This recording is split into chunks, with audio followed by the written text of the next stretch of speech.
He has two sides, he has like a very athletic side and he has a very artistic and creative side. So yeah, but music's always been in our life, absolutely. Growing up, his mom always listened to music, and he has a very good appreciation for it.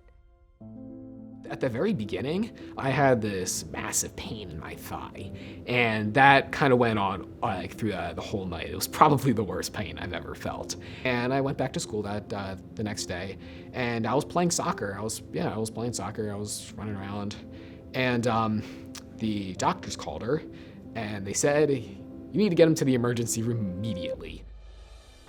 They took blood again, and somebody came down. They thought it was a hematology thing. They thought something in the blood was just gone wrong.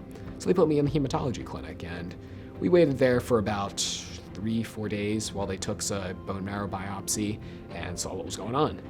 And they realized that it was either lymphoma or leukemia. So after much more debating and really ruling out every possibility of what it can be, they finally boiled it down to leukemia B-cell ALL. And that's when the whole treatment started. And that's when I got, in the hospital for that starting amount of time. I got diagnosed. It's kind of the preface to the whole thing. It was like completely shocking, and devastating. He's such, as you see, a beautiful, kind, happy soul, and so much going for him. And I didn't want his high school years dominated by this, but certainly not, what you expect to hear. The same week that Kyle found out about his diagnosis and was spending time down at CHOP, his mom shared with me a story because I had asked, what can I do? And she's like, well, Kyle really wants to play cello right now, and he's down at the hospital. And later that week, his mom sent me one of the favorite pictures I've seen in years, which is a picture of him in the hospital wearing the gown, practicing a cello with a little boy standing watching him. And it was like the best picture. Kyle was happy because he was playing, and this kid was like being transformed because Kyle was playing a cello in this, atrium of a hospital.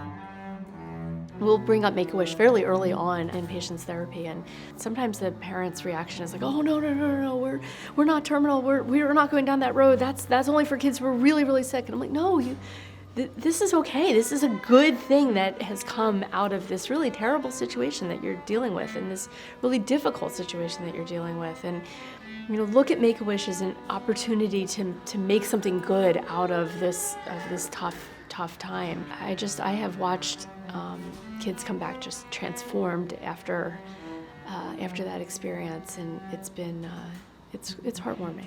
It's really amazing. I was really excited to be receiving my wish at the cello. I've been wanting one for a while because I've been renting one from a music group that the school provides, but I wanted one that I could actually call my own. It was very unique, and I was super excited about the challenges that would be involved with it. The next steps were really finding a vendor who we could partner with to grant the wish. We reached out to a company called Stringworks, and they were really gracious to help us with it. After that, we reached out to the Philadelphia Orchestra because we knew we needed to plan the next steps, which would be a reveal of some sort. So it was really all coming together. We had a lot of parties involved, and everybody actually had an emotional pull to what this wish would entail. I already knew that I was going to be going on the trip to see the Philadelphia Orchestra rehearse.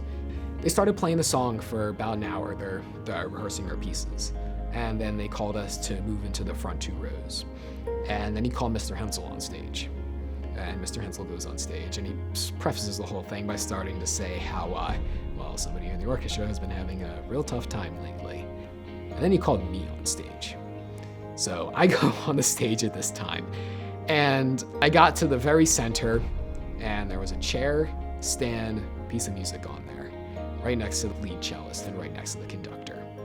And he tells me to sit down there. He presented it to me and said, "Your wish has been granted."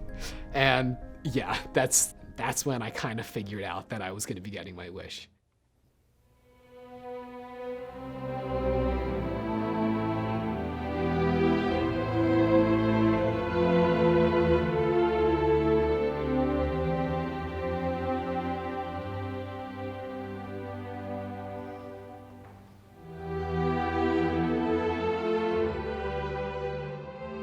This was a huge surprise for Kyle. This was also a huge surprise for us on stage. Music is a part of being a human being, and playing the cello is one manifestation of that. Playing an instrument is one way of expressing what is in all of us.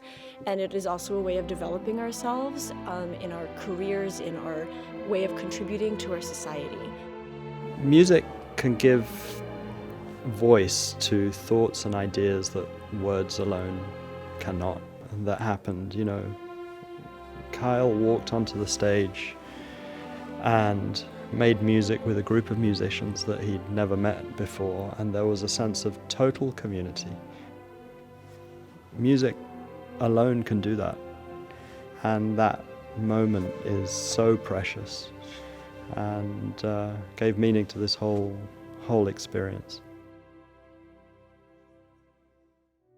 I didn't choose to be part of it. I was fortunate to be a part of it.